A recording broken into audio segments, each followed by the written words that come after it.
Qué honor, qué privilegio, qué gozo es en este momento estar con ustedes para hablar un poco más del poder de la palabra de Dios en este tu programa, Palabra de Vida, especialmente con la lección de Escuela Sabática. No te muevas.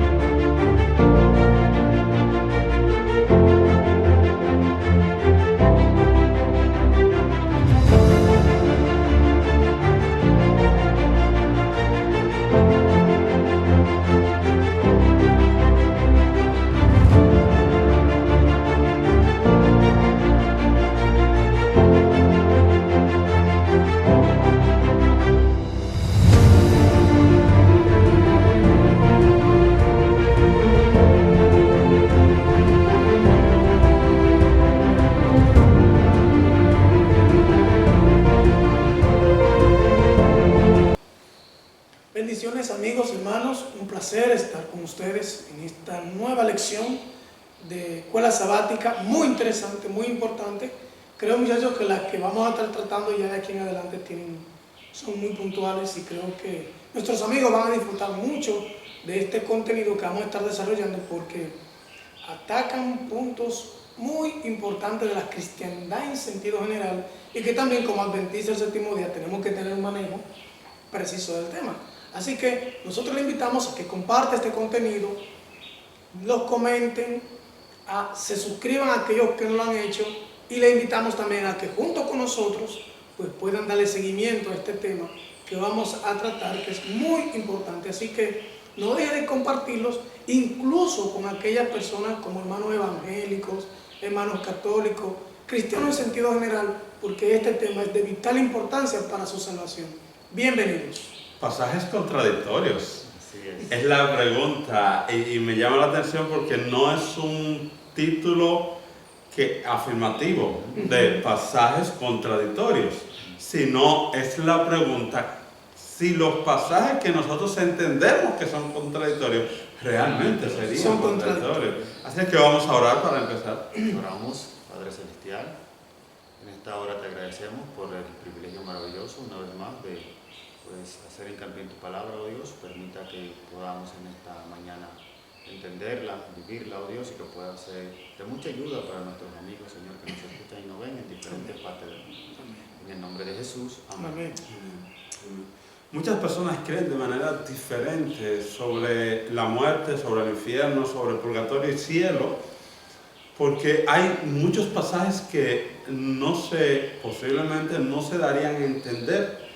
La gente no ve de manera eólica, no ve de manera completa, de manera amplia el contexto bíblico y se centra solo en un pasaje.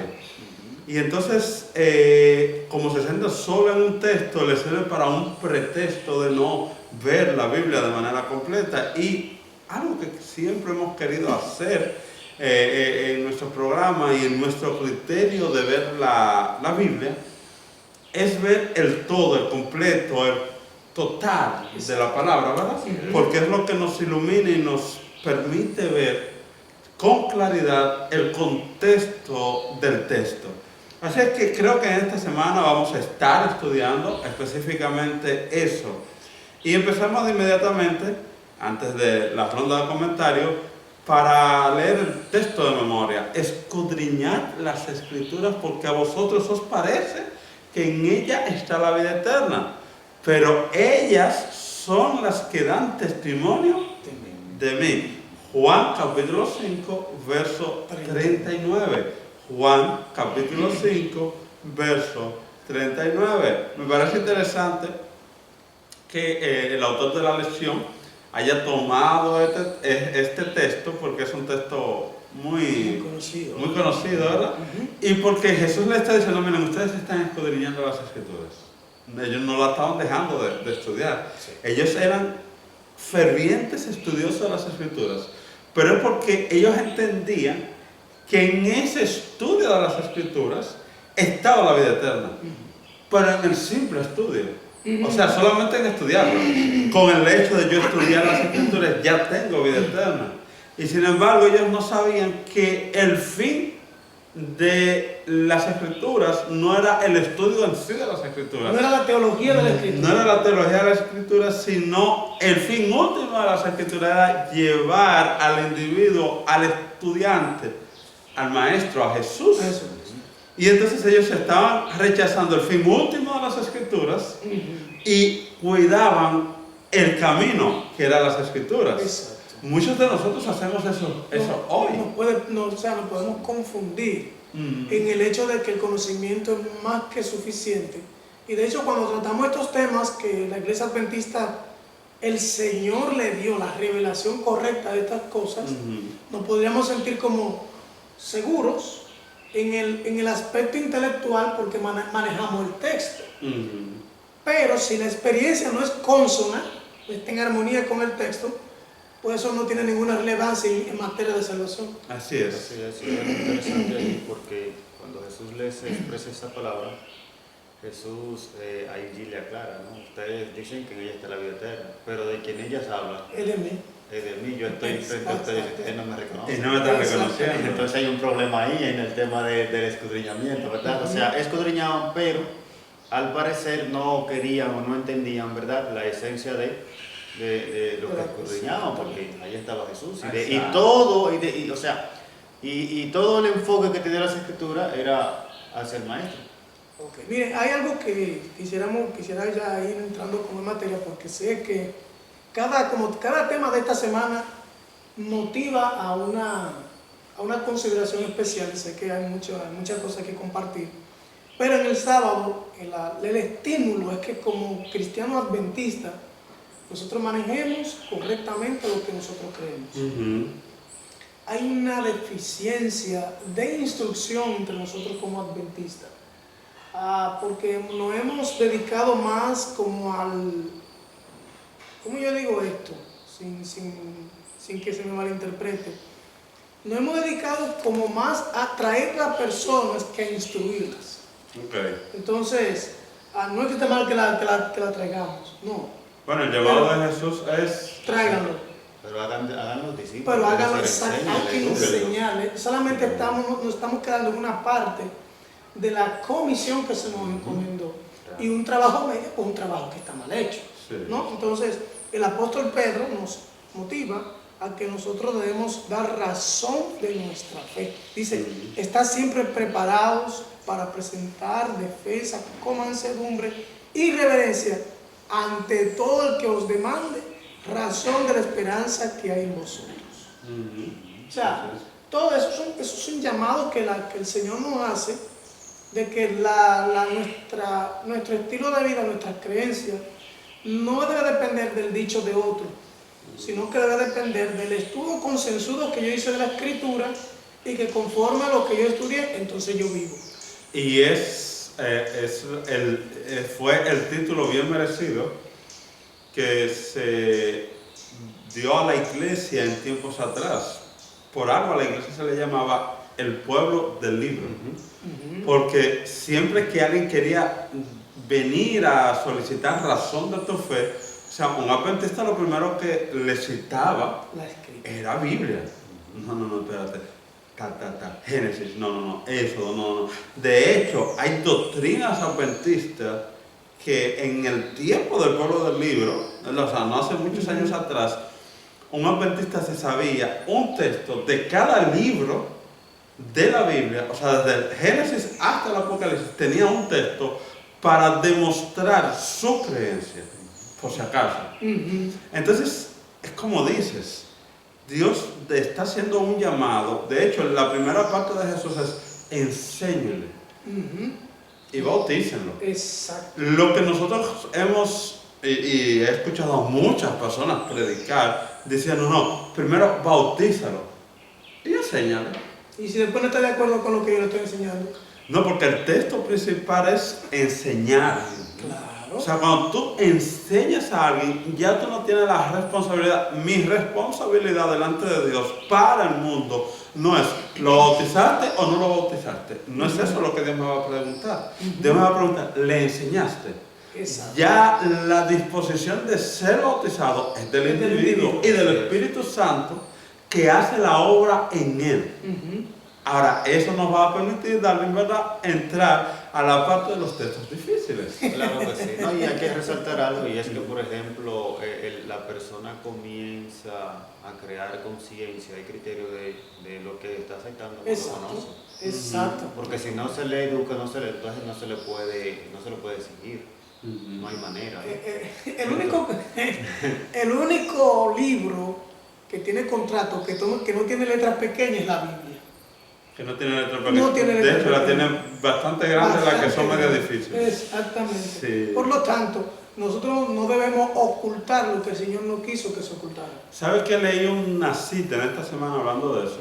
En escritos inéditos de la hermana White, página 240 me parece, que dice, nunca había leído una cita igual, por lo menos en ese contexto, decía que a todo el bautizado, a todo el creyente, Dios le pedirá cuenta por los votos bautismales que ha aceptado.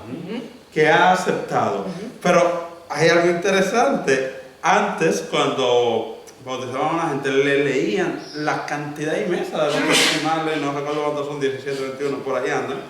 Una cantidad inmensa y tú tenías que aprobar esos votos. Ahora te leen 3 y a veces no te leen ninguno. Entonces la pregunta es, si me van a juzgar por los votos bautismales que yo acepté y no he aceptado ninguno, ¿cómo? El caso es que estamos haciendo un trabajo deficiente delante de lo que el Señor me ha mandado. Bien. La lección del domingo. El rico y Lázaro. El rico y Lázaro, muy mencionada para aquellos que quieren justificar la idea de un infierno. El rico y Lázaro.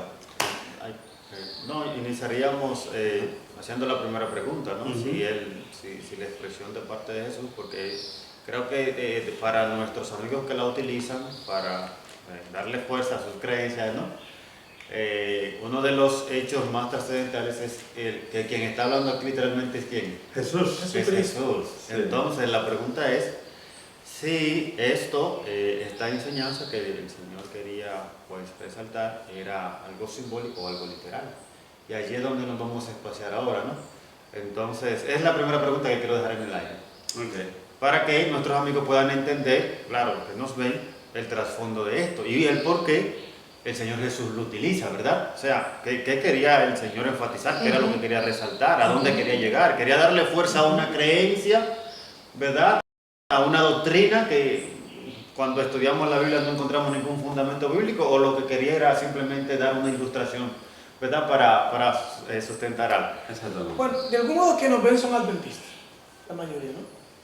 Pero yo entiendo que si hay un hermano que quiere compartir esta lección, nos debemos ir a los detalles de por qué esto es una parábola y no una historia real. También, ¿no? Que dicho sea de paso, dentro del ministerio de Jesús, lo que Jesús más utilizó para enseñar o ilustrar algo fue que fueron las parábolas. Continuamos ahí. Entonces, de algún modo, ¿qué elementos tiene esta narrativa que la convierten en una parábola? Hay argumentos que utilizan nuestros hermanos evangélicos, porque déjenme decirles, los católicos muy poco se involucran en esto, ¿no? En el sentido del infierno. Ellos lo predican más que lo que lo debaten, ¿no?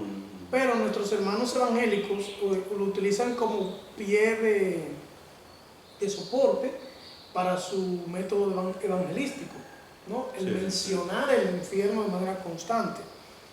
Cuando la ilustración muestra que aquí hay elementos que no tienen armonía para que sea una historia real.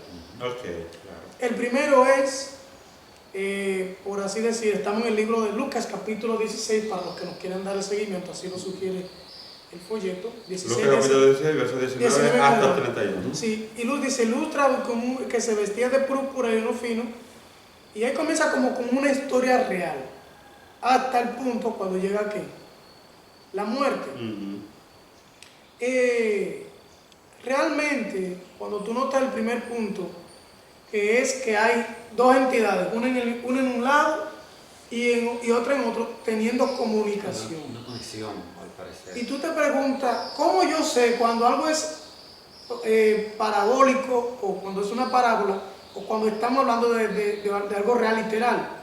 Porque no se adapta a la realidad precisa, ¿no? Si, por ejemplo, tú utilizas una figura para ilustrar el hambre, yo tengo un hambre ponle cuál animal, cualquiera, tengo un hambre como el de una vaca. Sí, es verdad que, o sea, tú estás diciendo que tú tienes un hambre como grande, pero no es verdad que tú vas a comer la cantidad que se está comiendo la vaca. Entonces tú estás utilizando una figura para ilustrar algo. Aquí Jesús está utilizando una figura para ilustrar algo, porque la verdad es que en la Biblia en ninguna parte se menciona que hay una comunicación entre el cielo y el infierno de manera directa. O sea, no aparece. No aparece. Y un solo texto no es suficiente, o un pasaje, mejor dicho, para yo sustentar una postura en cuanto a una creencia. Exactamente. Hay partes interesantes en esta, lo que llamaríamos una parábola. Lo primero es que no es una parábola que se inventa Jesús. Exacto. Sino que es una parábola que era de conocimiento popular. Exacto. O sea, ya venía, incluso muchos dicen que viene desde los griegos, que enseñando sobre el rico y Lázaro, y era una parábola para enseñar específicamente el cuidado que se debe tener hacia los pobres.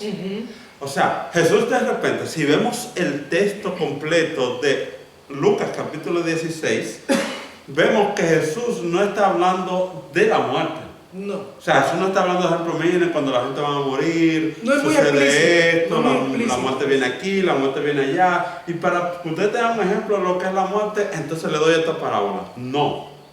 La idea no es presentar la muerte. Él no está haciendo un ejemplo para, como punto específico, la muerte. O sea, él no está hablando de muerte. No.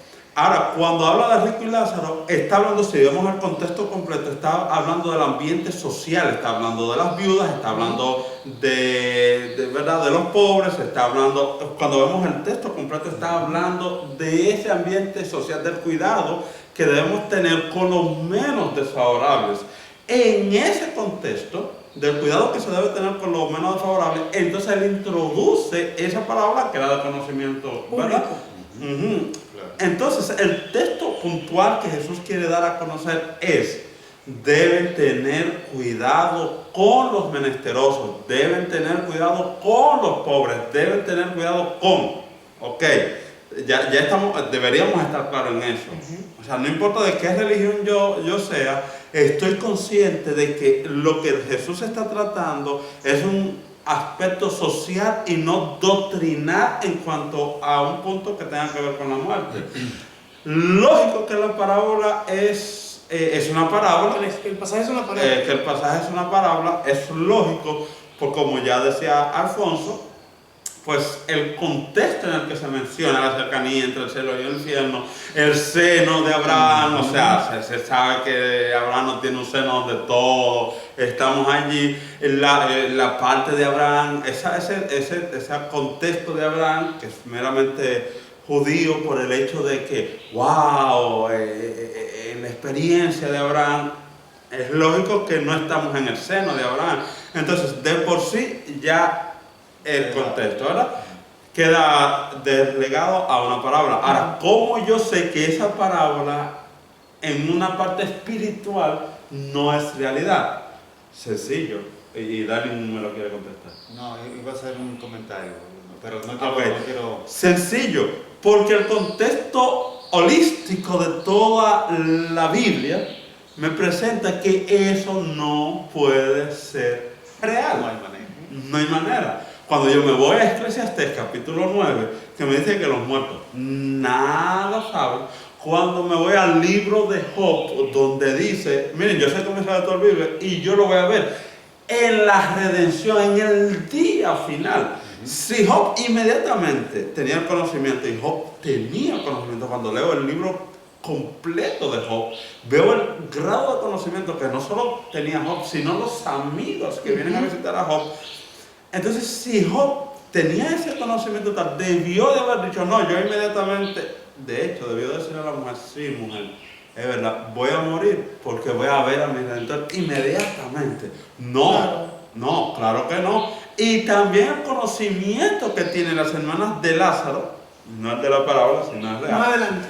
Sí, el conocimiento que tienen las hermanas de Que es la Lázaro. razón por la que aparece el nombre en la parábola. Porque el Señor, déjame decirle, el Señor tenía una ventaja que nosotros podemos disponer. Y que es a Jesús se le decían los planes de antemano que iba a ejecutar en su proyecto ministerial. Y él sabía, si nosotros leemos el versículo 31, dice, más Abraham le dijo, si no oyeren a Moisés y los profetas, tampoco se persuadirán. Miren cómo dice, aunque alguno se levante de los muertos. ¿Cuál es el único testimonio, por así decir, que los fariseos tuvieron frente a frente con Jesús sobre la resurrección de alguien que estaba muerto? Lázaro. Exactamente. ¿Creyeron ellos por Lázaro? No. No creyeron. Se cumplió exactamente eso que Jesús dijo ahí. Exactamente. Así es que de esa manera, no solo la parábola no es real, lógico, si es parábola no es real, sino que lo que quieren argumentar sobre la realidad de la parábola están desfasados por el texto y por la naturalidad bíblica completa. Exacto, porque Jesús dijo que ¿cuándo la recompensa? San Juan capítulo 14, yo me voy pero yo vuelvo. Así como es esto, que el que se muere se vaya, entonces ¿qué viene? O sea, hay como, por eso el título de la lección, pasaje contradictorio. O sea, yo tengo que tener cuidado cuando asumo una postura bíblica. Tengo que dejar, por así decir, una brecha a la posibilidad de que yo tenga una comprensión muy particular del texto bíblico y no ajustándome al consejo de la Biblia en sentido general. Exactamente. Por eso, nuestro consejo, y de hecho, una de las cosas que nosotros como grupo nos pusimos de acuerdo de que fuéramos tres, es para que lo que yo no pueda ver, lo pueda ver tú y lo pueda ver tú. Porque a veces cuando lo hace uno solo, se concentra el mensaje solo muchas veces, si el expositor no tiene cuidado y el respeto a la escritura, tuerce sin querer muchas veces el texto bíblico. Claro que sí. Algo que quiero resaltar de esta lección es que era lo que Jesús quería resaltar y ya nuestro hermano resaltó mucho de ello, y es que cuando Jesús inicia la parábola, recuerden que Jesús inicia haciendo un gran contraste entre un hombre muy rico, que tiene muchas posesiones, y otro que era como, no solo pobre, muy pobre, porque estaba en el nivel más bajo. Y cuando nosotros estudiamos toda la parábola nos damos cuenta de una realidad. Jesús está diciendo, ¿saben qué? Todas las cosas que ustedes tienen que resolver, tienen que resolverlo mientras están en vida. O sea, mientras viven, mientras gozan de ese privilegio, ¿verdad? ¿Por qué? Porque una vez que ustedes mueren, ¿qué? Ya después que están muertos, no se puede resolver literalmente nada. O sea, ya no se puede hacer nada en favor de él o ella, ¿sí? Y eso era lo que Jesús, y por eso notamos que cuando Jesús empieza a citar la parábola, él empieza haciendo énfasis entre un extremo y otro extremo. El extremo que posee mucha facilidad y el extremo que está lleno de limitaciones. Y él dice, bueno, si no lo resuelven ahora, que tienen la posibilidad, ya cuando mueren, no se puede hacer eso. Entonces nosotros podríamos mirarlo o sea, este énfasis que Jesús está presentando desde diferentes ángulos, pero Jesús quería que ellos entendieran exactamente esa lección, que captaran esa lección de allí. Cuando se está muerto no se puede resolver nada. Y aunque usó algunas figuras después de, aparentemente lo que sucede después de la muerte, lo que está mostrando al momento de morir es la limitación que tiene tanto uno como el otro.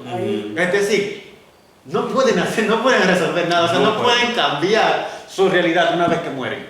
Eso me parece interesante. Hay un aspecto, porque esta parábola, como tú dices al principio, ya existía. Y hay un libro histórico, no tiene que ver nada con nosotros los adventistas. Se llama La parábola de Joaquín Jeremías, en la página 313, 314. Él menciona que los judíos tenían esta parábola, pero la tenían al revés. Al revés era que decían que por ello haber hecho buenas obras y haber hecho tanto esfuerzo en obedecer, iban a ir al seno de Abraham.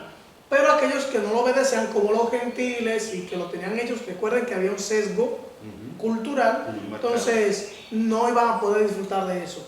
Eso lo que hace es que invierte la tabla de las cosas. O sea, le saca la misma creencia que ellos tienen y la hace y la revoluciona, ¿no? Le dicen, no, ustedes creen que por actuar por obra se van a salvar. Ellos representan al rico, porque el rico es el que tiene la posesión espiritual, es el que tiene el poder, ¿no? Y la autoridad. Más sin embargo, el mendigo recibe de lo poco que le pueda dar el rico. Y en la respuesta, y en la, ¿cómo se llama? En la recompensa final, el papel se ve invertido.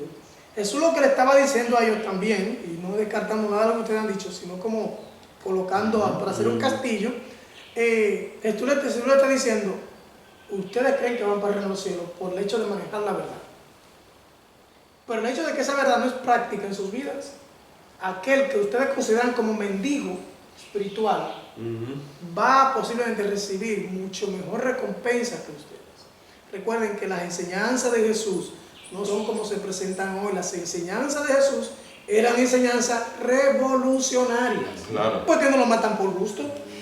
Incluso Jesús viene con una hilaridad desde el principio, porque en el primer sermón, el sermón del monte, ¿no? Jesús dijo, bienaventurados los pobres en espíritu. Y Jesús viene con eso mismo. Hay un problema con los que se creen ricos en el conocimiento de la palabra. Que uno con lo que se a cree. nosotros los adventistas. Claro que sí. De hecho, el mensaje a la Odisea viene bajo el mismo contexto. Exacto. Por el hecho de creer que yo soy rico. Y entonces tomo la parte que estás diciendo. El problema de los judíos y para lo que Jesús aplica y usa la palabra es, ustedes como judíos tienen un problema, porque Jesús ni siquiera está atacando la riqueza económica. Exacto. Sino que lo que él está dando duro a los dirigentes judíos es que ustedes se creen ricos espiritualmente, ricos en la palabra. Ustedes escudriñan las escrituras porque creen que en ella está la vida eterna. Pero entonces lo que el pobre había entendido, el pobre en espíritu, a ese que los dirigentes entendían que no había estudiado bien la palabra, que no estaba de acuerdo con ellos en la aplicación del texto, al pobre en espíritu, ese pobre en espíritu, entonces sí va a recibir vida eterna. Es lo que Jesús le está diciendo y es lo que nos está diciendo hoy a través de la palabra. Jesús no está hablando de infierno, Jesús no está hablando de cielo, Jesús no está hablando de muerte. Jesús lo que está diciendo es cómo debe ser nuestra experiencia espiritual para hoy. Bueno, el lunes, pues si no, se van a la escuela. Hoy, conmigo en el paraíso. Es interesante la pausa que tú hiciste, porque a veces no notamos que la lección tiene 3 puntos suspensivos. Tiene puntos suspensivos, pues de pronto uno que no sabe leer muy bien dice, hoy conmigo en el paraíso y hace lo mismo. Sí, exactamente. Hoy conmigo en el paraíso. O sea, este texto sí ha sido usado mucho por nuestros hermanos católicos.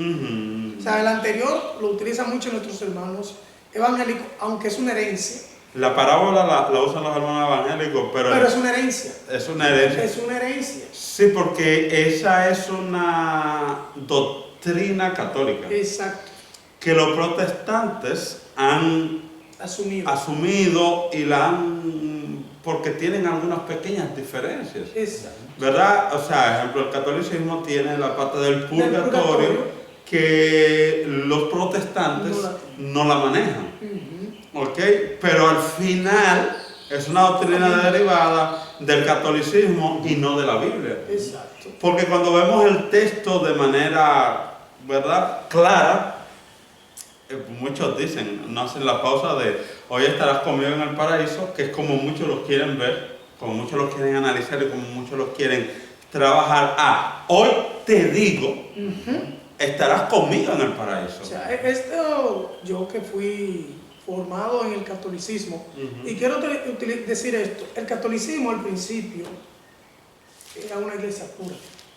O sea, y porque dicen, no, porque ustedes también pueden argumentarse que los adventistas tenemos posturas que los católicos tienen. Lo que hay que, quiero mencionar este punto porque el asunto es que el catolicismo cuando surgió como entidad religiosa estaba correcto. Eran los padres de la iglesia. O sea, lo que nosotros llamamos padres de la iglesia es el catolicismo, porque ellos son los originadores de lo que nosotros conocemos de manera estructurada, ¿no?, del cristianismo. de manera estructurada, porque previo ya estaba la iglesia primitiva. Claro, estaba la iglesia pero no estaba primitiva. estructurada como una organización eclesiástica propiamente dicho, aunque manejaba en principio las cosas, pero no tenía como una estructura como tal, como ya luego lo organizó el catolicismo. Ya. ¿No? El problema del catolicismo fue a partir del año 290 y pico después de Cristo, que comenzó a agarrar otras cosas que no había necesidad de atraparlo, ¿no? Perfecto. Entonces, a esa parte que nosotros nos referimos. Conmigo en el paraíso. Esta postura de que Jesús le dijo al ladrón en la cruz, yo no sé por qué no dice ladrón en la cruz, él podía hacer otra cosa.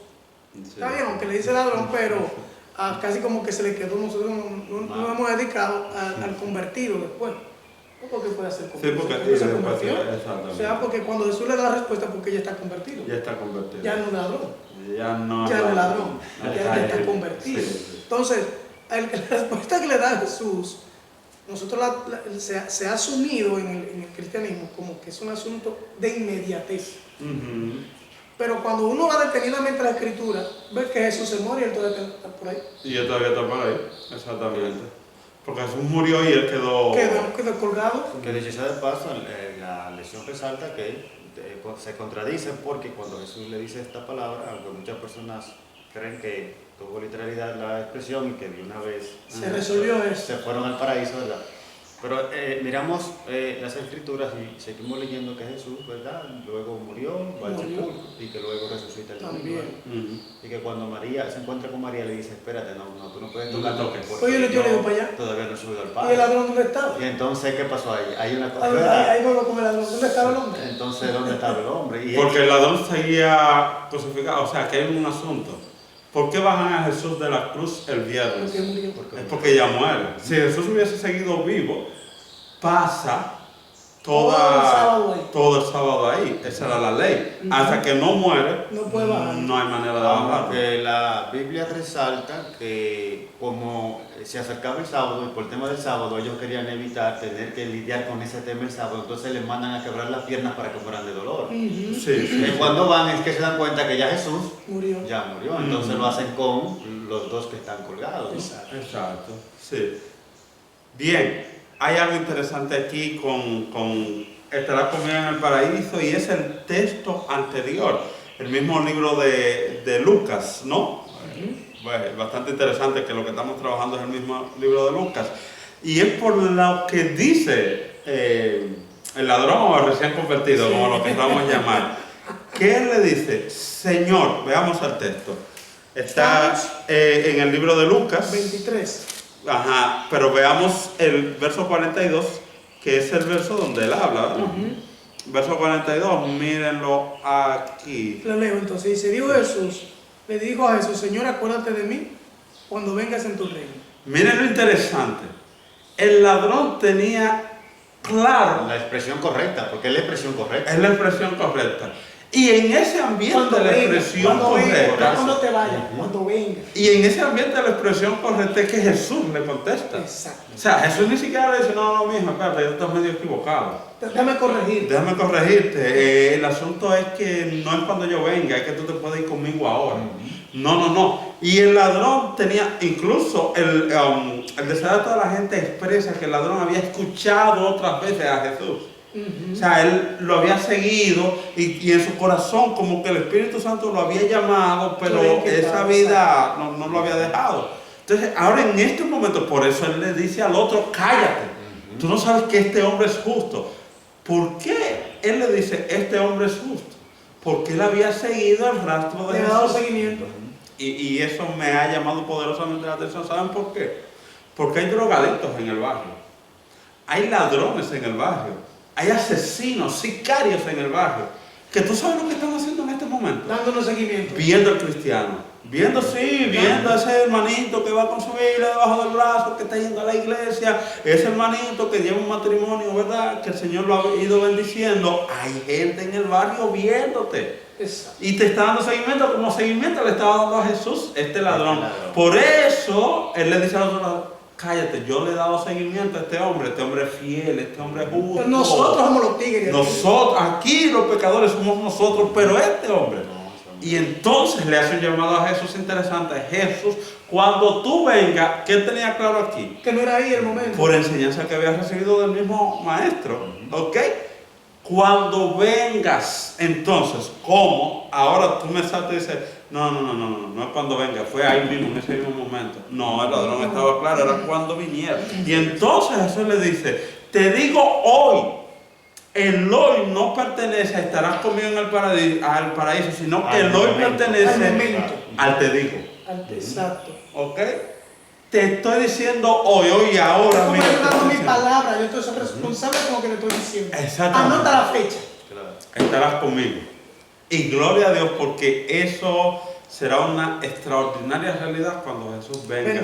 Y debemos nosotros estar preparados también para recibir esa maravillosa promesa que se le hizo a este joven, ¿verdad? Bueno, entonces ahí estamos listos para el lunes. Ahí estamos listos para el martes. Para el martes. Sí. Partir y estar con Cristo. Partir y estar con Cristo. Pedro dijo alguna vez, él dijo, miren, tengan cuidado con ustedes en Apam. Sí, ¿verdad? Sí, porque es que el hombre dice cosas a veces difíciles de entender. Sí. Y el problema no es lo difícil de entender, él dice que uno lo tuerce. Sin embargo, en 1 Tesalonicenses capítulo 4, verso 17 en adelante, Pablo da unas declaraciones interesantes. Dice, mire, no se molesten como los que no tienen esperanza. Cuando Jesús venga, dice, cuando Jesús venga, ¿ustedes creen que nosotros tendremos un privilegio por encima de los que han muerto? No, porque los que murieron en Jesús resucitarán primero. O sea, aún los textos difíciles de Pablo se entienden con ese asunto. Porque si, como muchos dicen, ya recibiremos nuestra recompensa desde el momento, desde ahora, ¿para qué vale la pena que Jesús, no vale la pena ni siquiera que Jesús venga? Exacto. Pero aún venga, ¿para qué vamos a levantar esos pobres muertos? Porque yo te voy a decir la verdad, muero, voy al cielo, y Jesús me dice, mira, hay que ir otra vez a la tumba para resucitarte, para hacer como un teatro. ¿Qué es esto? Padre, déjame aquí, ve tú con los otros. Cuando ya es el momento ya. Pues sí, porque dime cuál es la idea. Claro, es que hay muchas cosas que no concuerdan y que no tienen ningún tipo de lógica. Imagínate, no hay coherencia. O sea, no hay una coherencia en la que se pueda decir, claro, es que esto es así. Una vez a mí me tuve la oportunidad de compartir con un compañero de trabajo, era exactamente ese tema, el tema del infierno, el tema del regreso de Jesús, que como que no había una... Y al final, después de conversar, por suerte, había más personas ahí escuchando la conversación, ¿no? Y al final, aunque mi compañero, mi hermano, no quiso reconocer estas cosas que no tenían coherencia y que obviamente carecían de, tú sabes, fundamento bíblico, las personas que estaban ahí decían, pero, o sea, este muchacho tiene razón, o sea, no hay como que una lógica, porque si el Señor va a venir, entonces, ¿cómo es eso de que la gente muere y se va al cielo y se va al infierno? O sea, no hay una razón por la que Jesús venga. Y Apocalipsis 1.7 dice que la gente resucitará y que todo ojo lo verá. Entonces, o sea, ¿cómo es eso? Pero no tiene sentido. Algo que también me parece que carece mucho de lógica es el tema de la parábola disculpen que me devuelva, el rico y Lázaro, ¿verdad? ¿Cómo es que la gente que está en el cielo está mirando a los que están en el infierno padeciendo? Entonces, eso no da a entender que el cielo no va a ser un lugar de felicidad, porque ¿cómo tú puedes ser feliz cuando ves a un familiar tuyo padeciendo, sufriendo, ¿no? Es decir, o sea, hay muchas contradicciones allí que no concuerdan. Entonces, nuestros amigos, nuestros hermanos que nos ven, es bueno que le pidan discernimiento al Señor para que cuando estén leyendo estos textos puedan entender el tema partir. ¿Qué significa eso? O sea, partir y estar con Cristo. O sea, lo que muchos pretenden creer es que Pablo está hablando del asunto inmediato, otra vez, de yo irme y dejar esto. La idea, si tomamos el texto, el pasaje, porque nosotros confundimos pasaje con texto. El pasaje es la historia, es el momento donde se da, donde pueden haber 2, 3, 4, 5, 6 versículos en un pasaje. Tú tienes que leer ese pasaje, no el texto, ¿no? Porque un texto sacado de contexto se convierte en ¿qué? En un pretexto, ¿no? Entonces, ¿qué es eso de partir y estar con Cristo? Es como cuando nosotros miramos la condición en la que está la sociedad y decimos, Señor, ven pronto. O sea, nosotros decimos ven pronto, no muchas veces decimos, yo me quiero ir a estar con Cristo, porque sabemos que no es posible. Claro. O sea, pues yo mejor me quedo aquí. Hay algo también interesante ahí en cuando Pablo habla, y es que el que muere, ya lo único que está es esperando en la segunda venida de Jesús. Entonces, como el que muere en Jesús está en eso, es como inmediatamente yo muero, ya no queda más conciencia de mí hasta que Jesús venga. Por lo tanto, ya yo solo es estar en Jesús. Y que dice, Exacto. Es lo único que espero. esta expresión partir, eso es lo que quiere decir, o sea, descansar, y ya cuando el Señor viene, yo despierto y estoy con Cristo, porque hay algo que nuestros amigos tienen que entender. Lo que establece de alguna manera la diferencia entre el que ha dormido más y ha dormido menos es el reloj, es decir, el tiempo.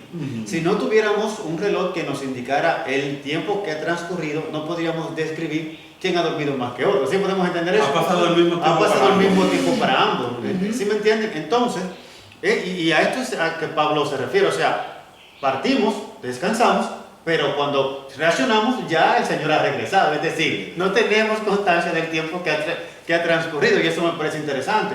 Las personas pueden entender que partió y se fue al cielo y que literalmente ya, bueno, no. está con... No está eso a lo que la Porque se está refiriendo. entraría en contradicción, tomando para así decir un solo texto que mencionaba Juan de 1 Tesalonicenses, capítulo 4, versículo 14 en adelante, sobre que lo que estemos vivos, lo que estamos esperando, acá él se cree con Cristo, pero a ver, pero aquí hay problema de esquizofrenia. Sí, o sea, no, espérate, tú por un lado, y yo digo que eso es, cuando tú lees la Escritura con conciencia clara de lo que tú estás leyendo, tú te vas a dar cuenta que en ellos no hay contradicción alguna. Simplemente un momento donde tú expresas algo con relación a un sentir, pero tú no estás poniendo en pugna otro dicho tuyo más adelante. Exactamente. Miércoles, predicar a los espíritus encarcelados. Predicar a los espíritus encarcelados claro, ese texto muchos lo usan en 1 de Pedro, capítulo 3, verso 13, hasta el verso 20, que dice, ¿verdad?, que Jesús, cuando estuvo en la tumba, predicó a los espíritus encarcelados. Entonces, tendríamos que estar haciendo algunas preguntas. O sea, no le dio tiempo mientras estuvo en vida. Y entonces eso también está en contraste con la parábola del rico y Lázaro. Recuerden que eso quería resaltar que es en vida cuando se puede resolver la cosa, que ya no es tiempo cuando se muere. Entonces aquí tenemos entonces esta expresión, ¿verdad? Ahora, algo que queremos resaltar aquí, el predicar a los espíritus encarcelados. Y la lección hace énfasis a ello. Y también la misma Biblia en el libro de Job dice que entonces esto contradice. Si es real, o sea, si ocurrió literalmente esto, hay contradicción con lo que dice en otro texto de la palabra de Dios. Los muertos no tienen memoria. No tienen memoria. Sí, según Eclesiastés. Entonces esto crea un problema. Adelante. Puede ser que el argumento sea, ok, el muerto nada sabe, pero el espíritu sigue vivo. El que se está predicando es el espíritu, no el cuerpo. Y yo creo que una de las lecciones que nosotros tratamos más en el pasado, ahí explicamos claramente qué es lo que significa eso del espíritu y del cuerpo, la unión entre que el alma es la unión entre el soplo de vida, no el espíritu consciente, ¿no? Entonces, cuando se está hablando de espíritu encarcelado y estas cosas, ¿no?, nada tiene que ver con algo después de la muerte, ¿no? Porque mira qué cosa, como que hay que hacer una estructura muy concienzuda para uno poder llevar coherencia en el planteamiento de los argumentos. Vamos a poner nosotros del otro lado. Nosotros decimos sí, que existe el infierno, pero no es que solamente existe el infierno, es que hay una cárcel. Ahora, ¿para qué necesita alguien para qué el diablo, si así fuera el caso, ¿no?, para qué el diablo necesita una cárcel en el infierno porque que de ahí nadie puede salir? O sea, porque aquí no está hablando de espíritus en el infierno, no solamente que, o sea, tomando la postura del otro lado, no solamente que están en el infierno, sino que en el mismo infierno hay que tenerlos presos porque ese es más malo que los otros que andan por ahí. Exactamente. O sea, están en el infierno, pero en el infierno también como que en estas categorías. Sí, como que hay categorías de malo, medio malo y peores. A esto no le puede sacar porque es que estos son terribles. A esto hay que dedicarle encarcelados. Sí, ¿Será sí. exactamente a eso que se está refiriendo la Escritura? No, claro. Obvio que no. Claro, No, realmente está hablando, el apóstol Pedro está poniendo el asunto del pecado como una cárcel. O sea, Jesús dijo, deje que sus muertos entierren en el que. Jesús utiliza esa expresión en el libro de Marcos específicamente para dar a entender que todo el que esté en pecado está muerto. ¿Qué dice Romanos 6:23? Porque la paga del pecado, ¿qué es? Es la muerte. Entonces, cuando Jesús dice, Jesús muere y no es que él va a predicar en la tumba físicamente, o sea, como yo decía, audiblemente. No, Jesús lo que estaba dando es un mensaje de lo que hace el apóstol Pedro, lo que está diciéndole a ellos, a los judíos, porque Pedro le está hablando a los judíos, de lo que implica el pecado. O sea, que Jesús con su muerte ilustra lo que deben conocer el pecador que está bajo la sujeción del pecado para que pueda resucitar como Cristo resucitó. Exactamente. ¿No? Sí. Por lo tanto, yo creo que, y nosotros tenemos que cuidarnos mucho de colocar nuestra cultura mental a la Escritura, porque podemos caer en el mismo peligro. Hay que recordar, muchachos, que estos textos a quienes se le están predicando no es a la cultura cristiana moderna, es a la cultura judía a quien se le están dirigiendo estos textos. Y parece contradictorio que personas que tenían, por así decir, una verdad pura, entraron en este tipo de concesiones de creencias que llegaron a afectar su estilo de vida. Exactamente. ¿No? Porque lo que nosotros vemos hoy, lo que se practica regularmente, por ejemplo, las oraciones a los difuntos, las actividades pro difuntos y todo eso, es dándole como cabida o practicando realmente que después de la muerte hay vida. Y entonces, y no sé quiénes sostienen eso, yo no he visto ningún pastor todavía yendo a un cementerio a predicar. Lo que pasa es que hay una gran diferencia entre, como decías, mentalidad judía y la mentalidad occidental en la que vivimos hoy. ¿Por qué Jesús podía tan libremente dar una parábola como la de Rico y Lázaro en los judíos? Porque ellos tenían muy claro lo que sucedía con los muertos después de. Entonces, para él no era un problema no explicar esa parábola. O sea, para él, si Jesús estuviera hoy, le hubiese dicho, miren, voy a decir esa parábola, pero no es en el contexto de la muerte, sino en el contexto de... Porque ya esta es una mentalidad. Exacto. Él no lo explica en el contexto judío porque la mentalidad judía estaba clara en cuanto a eso. No había que exponer esa parte. Ahora bien, sucede lo mismo con Pedro. Pedro entiende que a lo que él le está dirigiendo la carta, entienden lo que él está diciendo. Y le está diciendo es, Jesús, aún con su muerte, dio testimonio. Aún con su muerte, predicó. ¿A quién predicó? A esos espíritus encarcelados en el pecado, en el cual la gente está viviendo hoy. Es como dices, si creemos una cosa, no podríamos creer la otra, como dice Darling. O sea, si él le predicó a un grupo de muertos que están en el infierno, es porque ellos tienen oportunidad de salvación. Y hay innumerables textos en la Biblia que dicen que ya después de muertos no existe salvación. La oportunidad de arrepentimiento es ahora en esta vida. Ahora, ¿para qué le predico a alguien que no tiene salvación?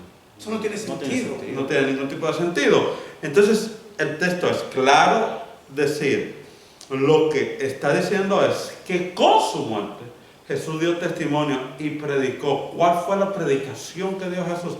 Que aún después de muerto tenemos vida eterna en Cristo Jesús y nos hemos arrepentido aún en la vida. Las almas debajo del altar, puedes. Las almas debajo del altar, eso se explica sencillo. Ya, para que no tengamos mucho tiempo. Sí. Muere Abel de mano de Caín. Y va el Señor y le dice, mira mijo, hay un problema. A Caín, hablando con Caín, ¿no? Hay un problema. Génesis capítulo 4 para los que nos quieran dar seguimiento. Para los que quieran dar seguimiento. La sangre de tu hermano. Clama a mí desde la tierra. Espérate. Espérate. Que la sangre está... ¿Cómo es eso? Sí, porque entonces ahora podríamos decir, bueno, que ahorita era el espíritu, después ahorita era el alma, y ahora es la sangre. Ahora la sangre. ¿Cómo es? ¿Qué es lo que está sucediendo? No, lo que el Señor le quería dar claro a Caín era, óyeme, la muerte de todos no pasa de manera impune delante de mí. Yo estoy pendiente. Sí, porque, escúchame que haga hay que enfatizar porque Jesús en más de una ocasión resaltó que en la sangre estaba la vida. Y era exactamente lo que estaba diciendo. Exactamente. El Señor cuando le dijo, la sangre de tu hermano clama a mí. Está diciendo, o sea, su vida, la cual tú le quitaste, está clamando a mí. Exactamente.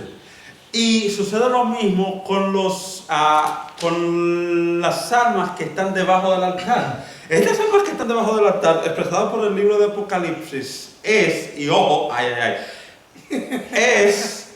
todos los mártires murieron en la Edad Media. Así es. Y posteriormente. Sí.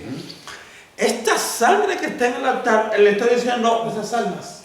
por fin, esas almas, por fin, ¿cuándo es que tú vas a dar retribución a aquellos que nos dieron muerte por el testimonio del Evangelio? Sencillo. Si estos son mártires. Claro. Y es decir, claro, y cabe resaltar que ellos no lo dicen de manera literal, sino con su muerte. Su muerte dice, Señor, o sea, ¿cuándo se va a efectuar? ¿Cuándo vengará nuestra muerte? ¿Cuándo vas a vengar nuestra muerte? Si ellos estuvieran en el cielo, ya, primero no estuvieran clamando eso. Porque ya yo recibí mi paga, yo estoy aquí y estoy tranquilo. Porque entonces ahí lo que habría un sentido de venganza. Ahí lo que Y habría... entonces entra en contradicción con otro texto de la Biblia que dice, no os venguéis, deja la venganza a Jehová, yo pagaré. Y ellos están diciendo todavía no le ha dado la retribución al imperio que nos ha dado muerte. Y están diciendo todavía, miren lo que el Señor le dice, no, estén tranquilos porque todavía faltan mártires. Todavía falta gente que muera por el Evangelio. Lo claro del texto es que entonces no existe una referencia específica, no hay un adoctrinamiento sobre el infierno, el cielo o el purgatorio. Eso no existe en el texto. Lo que existe en el texto es que muy pronto Jesús va a venir y que muy pronto habrá persecución, que muy pronto habrá ley dominical, que muy pronto habrá cese de la gracia, que muy pronto Jesús viene por segunda vez, que muy pronto habrá persecución contra el cristianismo. Y que eso se están esperando a que esto se efectúe para que el Señor diga consumado es. Lo que ellos están diciendo, Señor, ¿cuándo es que tú vas a decir consumado es? Y el Señor le está diciendo, no, todavía falta que se arrepientan 2 o 3. Todavía estamos permitiendo que se complete el número. Y cuando se complete el número, no se preocupen. Exacto. Y que el libro de Apocalipsis prácticamente es un libro meramente simbólico. O sea, las figuras que se utilizan en el libro de Apocalipsis, muy pocas expresiones pertenecen a la parte literal, sino que a la parte simbólica. Hay que recordar también que quien está escribiendo es el último de los apóstoles, Juan, y él ha visto morir a sus compañeros. O sea, y el Señor, posiblemente porque hay el libro de Juan, el Evangelio de Juan, no el Apocalipsis, dice, ya terminó el versículo, el libro, que si se fuera a escribir todo lo que Jesús hizo y todas esas cosas, los libros no caben en la tierra, sino que hay detalles en la Biblia que se omiten por una razón, para que nosotros dediquemos tiempo a conocer la verdad, escudriñarla profundamente para que no obedecer.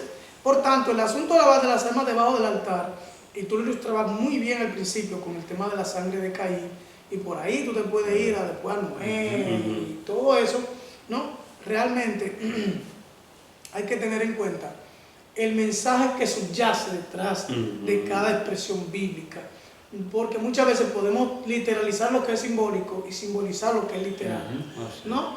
Y por no tener en cuenta que el mensaje de la Escritura, al final de todo esto, es que nos arrepintamos, abandonemos el pecado y entreguemos nuestra vida al Señor Jesucristo. Claro, de manera resumida, medida podemos decir que estas lecciones realmente no hacen más que, aunque aparentemente nos confunden, más bien nos aclaran. Exacto. Que hay real, que esto, o sea, que lo que la palabra de Dios dice literalmente no se contradice y que el Señor no es un Dios de confusión, Así es. sino que Él quiere que todos entendamos su palabra. El problema somos nosotros, lo que realmente nos confundimos somos nosotros porque muchas veces queremos sustentar algo que por ahí hemos escuchado, que queremos creer, ¿no? Pero pidámosle a Dios que Él nos ayude a poder entender que la Biblia no puede contradecirse, que Dios no se contradice y que Dios no es hijo de hombre para que mienta, no es hombre para que mienta, ni hijo de hombre para que se arrepienta, que lo que Él dijo simplemente es así. Eso es. Ya. Entonces que el Señor nos ayude a aceptar estas grandes verdades y que le oremos al Señor pidiendo que nos ayude a vivir. Amén. Dios te bendiga.